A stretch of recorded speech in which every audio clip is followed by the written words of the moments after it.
General Mark Milley, Mr. White Rage himself, was probably too preoccupied with his internal monologue to come out and speak publicly about the fact that he said that. And he is a person who works for Kamala and he works for Joe. This was a weaponization of government, and that's why it was released 30 days before the election. And I presented 3 volumes of facts. All right, so I'm going to go. Georgia, Arizona, Nevada, Michigan, Pennsylvania, Wisconsin, and I can show you every different state, things that would make... President Trump filed a supplement to his motion to dismiss the January 6th case in Judge Chutkan's courtroom, the District of Columbia. The president says the following, says, all right, listen, Judge, President Trump respectfully submits this motion to supplement what's already been filed. The superseding indictment, Jack's second attempt, stretches generally applicable statutes and laws beyond their breaking point. Based on false claims that President Trump is somehow responsible for events at the Capitol. Now, Jack's office seeks to assign blame for events that Trump did not control and took action to protect against, actually. And Jack blatantly ignores the fact that federal prosecutors have taken the opposite position in the district, referencing another case, U.S. versus Carpenter. So it's apparently of no consequence to the office and those who support Jack's efforts that former Speaker of the House Nancy Pelosi was caught on a previously undisclosed video accepting responsibility for the events at the Capitol. Even one of the office's star witnesses, General Mark Milley, acknowledged long before charges were brought in this case that President Trump had instructed the Department of Defense on January 3rd to, quote, make sure that you have sufficient National Guard or soldiers to make sure it's a safe event. General Mark Milley, Mr. White Rage himself, was probably too preoccupied with his internal monologue to come out and speak publicly about the fact that he said that. And that's referencing the Inspector General's report, which we read here, and that document was highly redacted in that area. So they covered it up, is the point. However, one thing that Jack's office cannot ignore or hide from is binding precedent, punks. The Supreme Court decision in the Fisher case is yet another key application of the rule of law to reject lawfare overreach that's targeting Trump. Fisher requires the dismissal of counts 2 and 3 of this indictment, and its logic fatally undermines counts 1 and 4 as well. So this case is about to die. Section 15C12, remember, this was the issue about corruptly and whether it was a broad interpretation of the statute or whether, like, you actually had to destroy a document used in a proceeding. Like, could you corruptly interfere with the proceeding, or did you have to, like, physically destroy something? They said it was enacted in response to a corporate document shredding issue, okay? That's why Congress passed that law, because people were shredding, literally. That bears no resemblance at all in the superseding indictment. Nobody was shredding documents at the Capitol, except the Secret Service and their text messages. Like, oh, crap.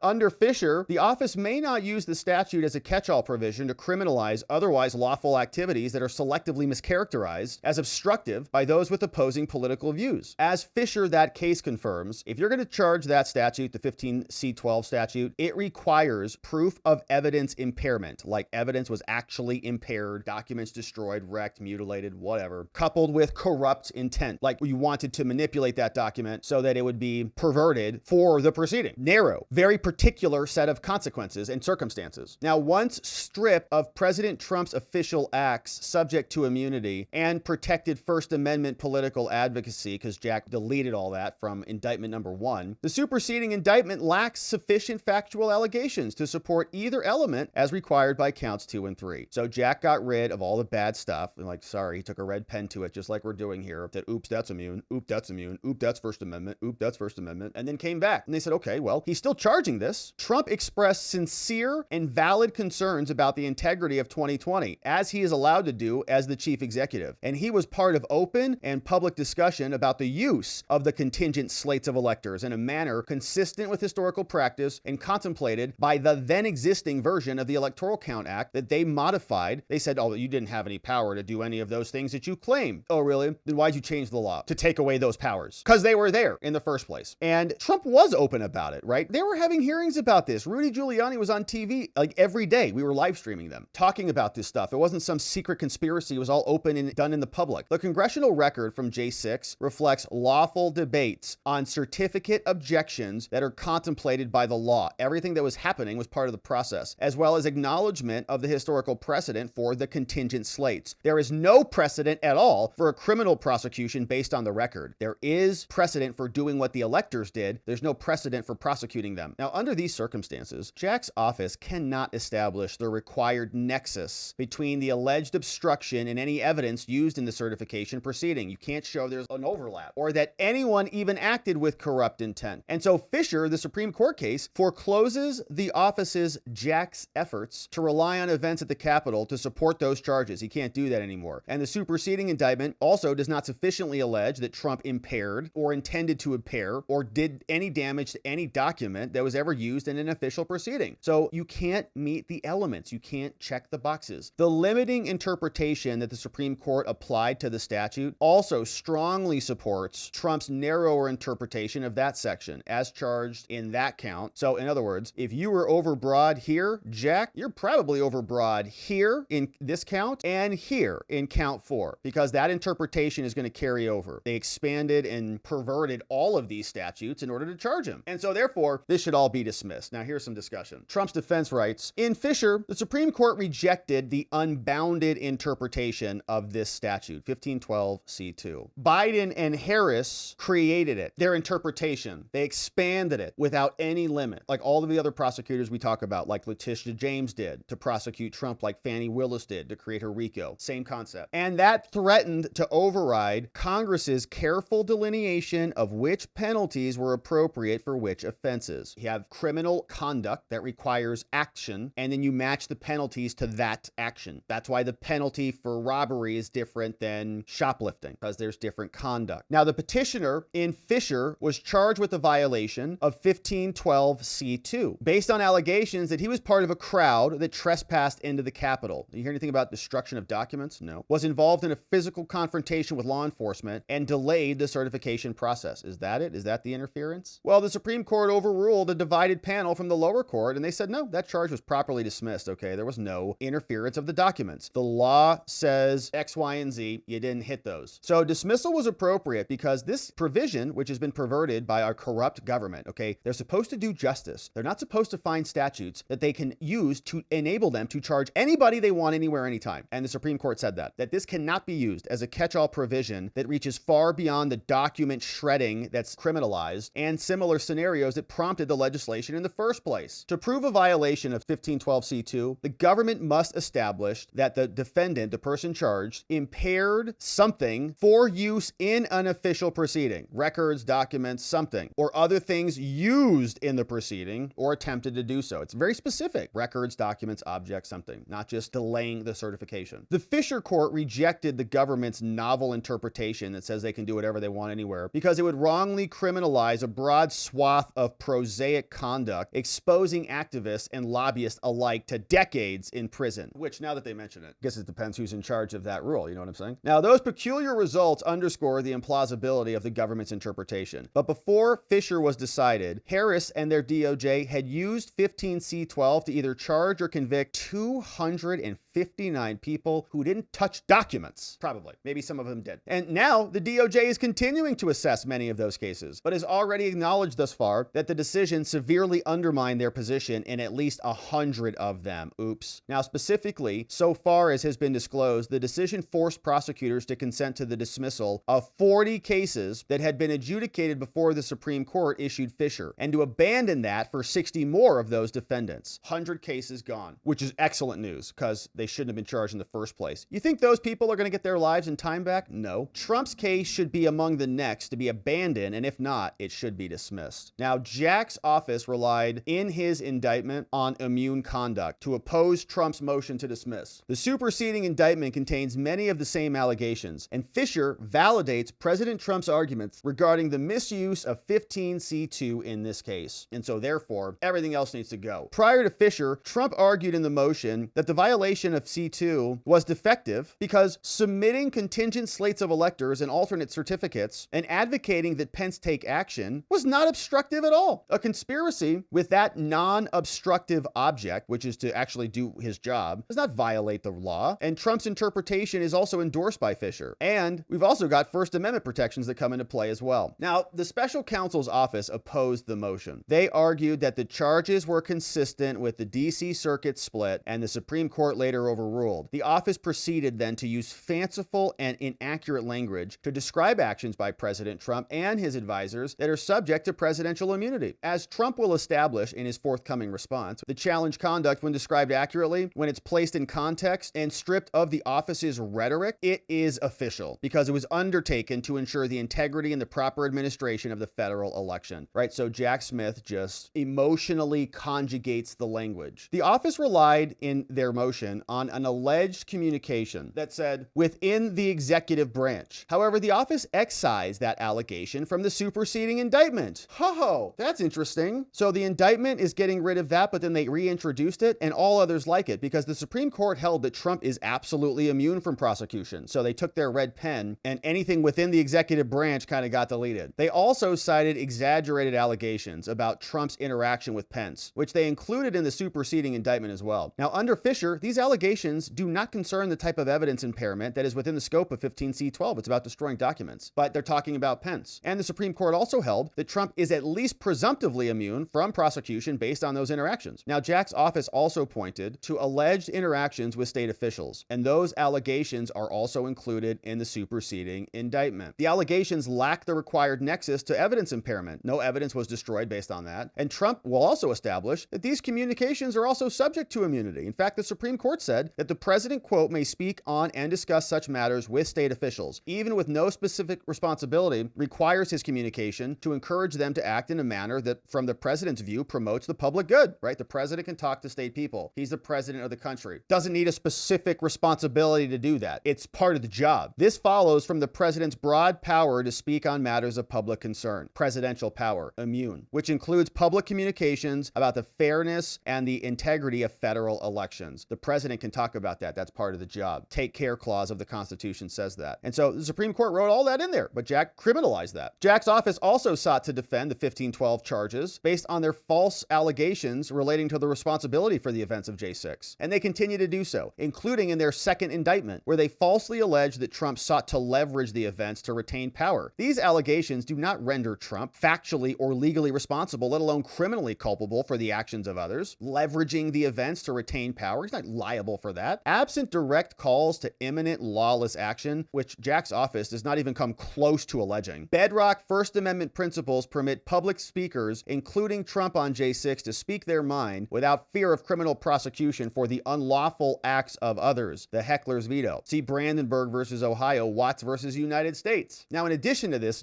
this theory relies on an impermissible and since rejected all-encompassing interpretation in Fisher. And that's not how it is anymore because of SCOTUS. Now, in opposition to the motion, the office argued that 1512c2 applies in this case based on a conclusory claim that preventing members of Congress from validating state certificates is evidence-focused obstruction, okay? So just causing the congressmen and women and unidentified Democrats to dissipate is enough. That is the obstruction and the impairment. But similarly, in the superseding indictment, Jack falsely alleges that Trump generally hoped to, quote, obstruct or impede the proceeding. This is the same argument that they rejected in Fisher, where the petitioner was alleged to have delayed the certification process. So Jack can't rebundle that here. The Fisher court applied the restraint principle cited by Trump, saying that the power of punishment is vested in the legislative, not judicial department, and so they can pass a law to criminalize that stuff. Thus, Fisher makes clear that baseless allegations of general obstruction alone is not enough to charge somebody. It's an evidence-focused statute. It's about destruction of evidence, and there's no mens rea elements here. Actions taken by Trump as president based on the concern about the fairness and the integrity of the election were not undertaken corruptly under the law and did not result in evidence impairment at the certification proceeding at all. The focus of 1512c2 is narrowly tailored to documents and objects that are used in the proceeding. The indictment makes no allegation at all that documents were stolen or harmed or damaged or concealed in any way. Rather, the certificates remained under official control at all times. Right, and the other J6ers didn't do it either. Available for use and in fact used during the certification proceeding. So no documents were destroyed. It's all fake charges. Physical movement also of the electoral college certificates also doesn't doesn't support the charges. Criminal charges, you have different checkboxes you need to hit. They're saying that the movement of the certificates caused the delay, and so the physical from one location to another location is the obstruction. They also rely in part on what amounts to an impermissible, quote, certificate movement theory. Wow, that's smart lawyering there, Jack. Under this theory, the 1512C document is the legitimate electors, which staffers evacuated from the Senate after the crowd broke into the building. Okay, so those are the checkboxes. It's those documents that were the obstructed documents, the destroyed documents. The incidental movement of documents from one room to another did not, as a matter of law, impair those documents. Jack's office has also failed to allege that Trump intended to impair the integrity or the availability of those documents. And the indictment also does not even allege that Trump even considered the status of these legitimate certificates in any way, didn't even mention them, let alone intended to cause the movement of those documents or to keep them away from Congress. The documents were simply moved by the functionaries from one room to another until Congress reconvened. Nothing was destroyed at all. If these ministerial acts that are routinely performed by government functionaries during adjournments could form the basis of criminal charges, then the restrictions of the Supreme Court would be rendered dead letter law, and we're not allowed to do that. So similarly, the transmission of these contingent certificates also does not support the charges. Jack's office next relies on the transmission of alternate certificates, and that also fails. Some of the certificates were refused by the archivist and Pence, and so the office is not adequately alleged that those objects impacted the proceeding in any way. Yeah, a bunch of people sent a bunch of stuff in, so what? In reality, far from an impediment to the certification proceeding, the then existing version of the Electoral Count Act acknowledged the possibility that more than one return or paper purporting to be a certificate, and contemplated that Congress would consider and pass upon all the certificates and papers purporting to be certificates. The statute set forth a procedure for objections and resolution of authenticity disputes. I'm looking at two slates. This one appears to be signed by the governor and the legislature. This one appears to have come from Rudy Giuliani. I think I'll take this one as the official one and authenticate that one, which was the process. Then they changed it. Upon reading of any such certificate or paper, the president of the Senate, which is the vice president, Pence, shall call for objections if any. Okay, he holds them up. Are there any objections? And then there were going to be. Even Ted Cruz was talking about calling for a pause and more, then stopped that from happening because they didn't want anybody to look at it. And then they initiated the op. So because these tasks were required by the Electoral Count Act, actual and attempted transmission, they were required, of alternate certificates did nothing to impair the integrity or the availability of any certificates, all of which remain unaffected and available. No documents were destroyed at all. And so based on these specific features of the Electoral Count Act, which they changed, the Supreme Court's reference to creating false evidence cannot save those two counts. The allegations relating to alternate certificates are consistent with the law, with the Electoral Count Act processes. It's not obstruction to it. They're doing what it said to do. The situation is therefore unlike the cases cited in these other cases, where the defendant forged a court order that caused a litigant to withdraw a filing and contact a judge and caused the magistrate to issue another order explaining the falsity of the forged order. Okay, it's not that. This is about a proceeding. They followed the process to resolve the objections as required by the law. They didn't impair anything by sending in additional copies of certificates. There is no allegation that any certificates, including the ones the office regards as legitimate, were replaced or altered or destroyed at all. The certificates were there. They remained available for use, unblemished, completely during the certification proceeding. And so therefore, the factual allegations by Jack's office reflect activities that were consistent with the law and not an obstacle to it. And so that is fatal to their transmission theory because the law was not broken. Now, their office has ignored these aspects of the operative version of the law, instead claimed that it was political jousting, that political jousting was not allowed that day. President Trump's constitutionally protected and immune advocacy regarding decisions Congress and the vice president could or should make in connection with the certification didn't obstruct anything, and it didn't impair the availability or the integrity for use in an official proceeding of records, documents, or objects. In fact, there were entirely lawful debates about the certificate objections by members of Congress on January 6th. All of them were well aware of the contingent slates of electors, which had been discussed publicly in advance of the proceeding, and some of the legislators expressed sincere and widely shared concerns about the integrity of the election. Here's some excerpts from Congress. The Electoral Count Act explicitly allows objections such as this one for votes that were not regularly given. This objection is for the state of Arizona, but it is broader than that. It's an objection for all 6 of the contested states to have a credible objection objective, impartial body hear the evidence and make a conclusive determination. That would benefit both sides. That would improve the legitimacy of this election. Congressperson. They did an end run around the Constitution in every state that Republicans will object to today. Every single one. It was a pattern. It was their template. They did it in Arizona. They did it in Georgia. They did it in Michigan, Pennsylvania, Nevada, Wisconsin, another one. I joined the objection to counting votes of electors from my home state of Arizona. Since we are convinced that the election laws in Arizona and some other states were changed because they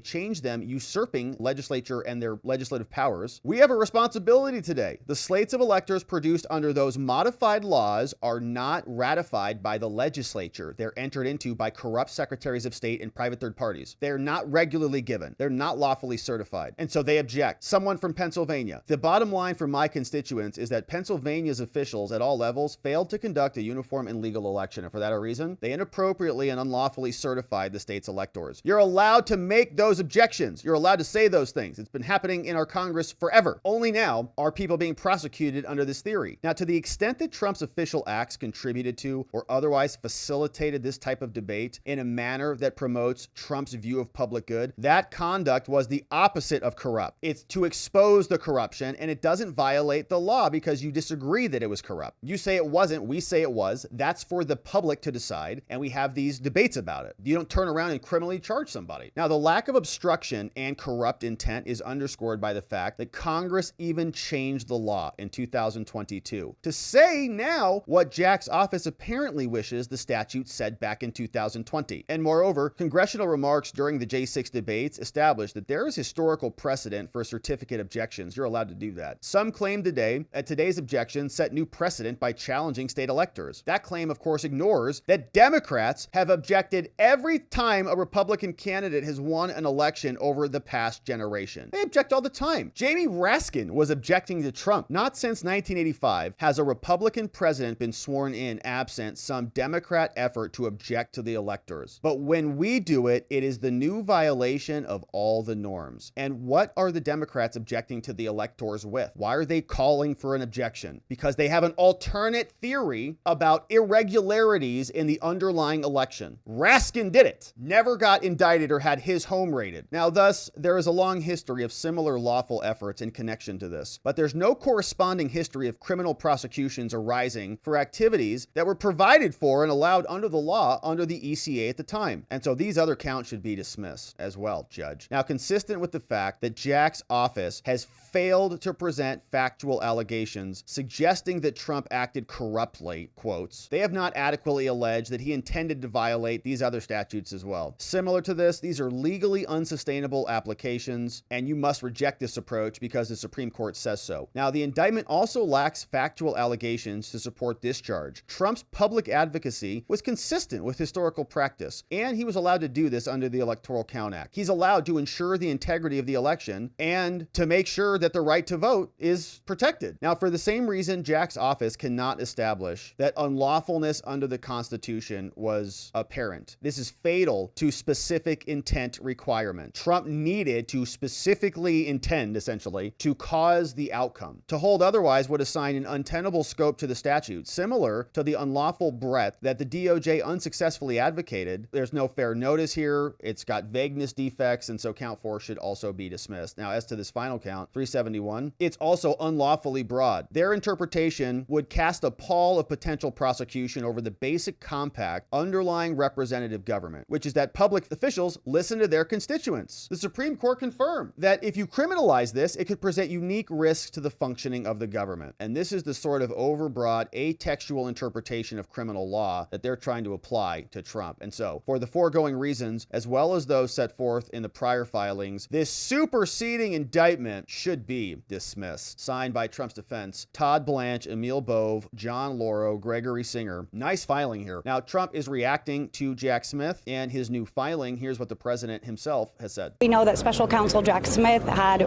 filed court documents calling your actions in the aftermath of the 2020 election, quote, a private criminal effort. Can you respond to that? He's a deranged person. I call him deranged Jack Smith. He just lost the big documents case. That was the biggest of them all. They said the documents case, and they said that was the toughest of them all. Let me tell you, we just won it, and it was won strongly and completely, and it was a total victory in Florida. And he is a person who works for Kamala and he works for Joe. This was a weaponization of government, and that's why it was released 30 days before the election. And it's nothing new in there, by the way, nothing new. Yeah, exactly. They rigged the election. I didn't rig the election. They should have never allowed the information to come before the public, but they did that because they want to hurt you with the election. It's pure election interference to get an incompetent person like Kamala. She's grossly incompetent. She's more incompetent than Biden to get these people elected. Yeah, so Trump is exactly right. He is a deranged thug. It is election interference. They are dropping it in violation of the DOJ manual, their own policy that says don't make any sudden moves when we're this close to an election. They thought this is the right time. This is the best time. October surprise, Judge Chutkan drops the filing, but Trump is right. We said this yesterday. There's not much new in there. We already heard it from Liz Cheney. In fact, they made up a bunch of stuff. Remember when they had to go dig up this gal, Clavicle Girl? They drug her back out from the gutter. Much in your book that we should be discussing. She wrote a book? You're kidding. That book and your experience and what you went through. I thought that was more important. And the question of how you're going to vote would take focus off of that. I also sensed, I may be wrong, that was not something you were really ready to talk about. November's coming very quickly. We've heard Liz Cheney go out there and go all the way from opposition to Donald Trump to now actively saying, yes, you have to. She believes the right vote is actually to vote for Kamala Harris. Yes, because she's a warmonger. Where is your thinking on how on you're the same team? I've known for quite a long time, number one, that I would never in my life vote for Donald Trump. That you made clear. That you did make clear. Yeah. I hope so. Thank you for acknowledging that. I have also known for a long time, whether the nominee was at one point going to be Joe Biden, now Kamala Harris, that I was going to cast my vote for either candidate, now Kamala Harris. Well, I was hoping she was going to develop some personality over the last couple months or years or however long she's been out of the limelight, but apparently that didn't happen. So she's still about as bland and like a wet noodle as we've ever seen. And of course, that's why she got manipulated by Liz Cheney. Now she's writing books and is hanging out with whatever that guy's name is on MSNBC. So there's more. Chuck Grassley, he said, you know, Jack Smith's court filing that was released is part of a case that was started by a former FBI official, Theobald, who was forced to retire because of extreme anti-Trump political bias. My oversight revealed this. This case was politicized from the start. Releasing this info this way reeks of undeniable partisan tactics. That's from Chuck Grassley, great senator, and we're happy to see him. We've also got Navarro. We're happy to see him. He's out of custody, one of the most recent political prisoners released from federal custody after being targeted by the Biden administration. Here is what Navarro said about J6 and the election. I think there are things that need yet to be investigated. It took 30 years for us to acknowledge that Kennedy stole the election from Nixon. I think historians will we're look not at this. doing Kennedy-Nixon night. You don't acknowledge the Trump laws. I stand by the report I wrote. I think there's great uncertainty. And look, Ari, whatever you can say, half of the American people or more believe there were irregularities in that election may well have been stolen. That's the country we're dealing in facts, not that. And I presented 3 volumes of facts. All right, Ari. so I'm going to go. Georgia, Arizona, Nevada, Michigan, Pennsylvania, Wisconsin, and I can show you every different state, things that would make... It's good to have Peter back. Thanks for that, Peter. Nice that he's back on with those people. So we have more. Now, this is from the Committee on the Judiciary. They say, all right, listen, hey, Mayor, during your questioning before our committee in June, Chairman Massey asked you a series of questions about Inspector General Michael Horowitz's forthcoming report on the DOJ and its components' actions before, during, and in response to the events that occurred on January 6th at the Capitol. In response to these questions, you testified that Inspector General Horowitz, you said, is independent. Yeah, right. And quote, the determination of the release of the Inspector General reports is up to the Inspector General. Now, you acknowledged that the Justice Department gives them independence because Congress demands that we give them independence. And so we are writing to you, Merrick, to remind you of your commitment. Now, last week, Inspector General Horowitz testified before the Select Committee on the Weaponization of the Government, talking about you, and that his J6-related report was in draft form and pending classification review with you, the department. And as Attorney General Merrick, you speak for the entire department, and we appreciate your commitment that the DOJ will not attempt to exert control over Inspector General Horowitz with respect to this report. We expect that neither you nor anyone at the DOJ will prevent Inspector Horowitz from releasing this report in his preferred manner at his preferred time. crime. And as you stated, Merrick, on June 24th, you cannot stop Horowitz from doing what the law requires. Now, accordingly, if you or any of your subordinates or associates or agents within the department act to interfere with the release of this report, Merrick, Congress will hold you accountable, bucko. Thank you for your prompt attention to this matter. Sincerely, your friends in Congress, Massey, Jordan, Ben Klein, and others. So we'll be here continuing to cover this, my friends. Thank you for subscribing and joining us as we do.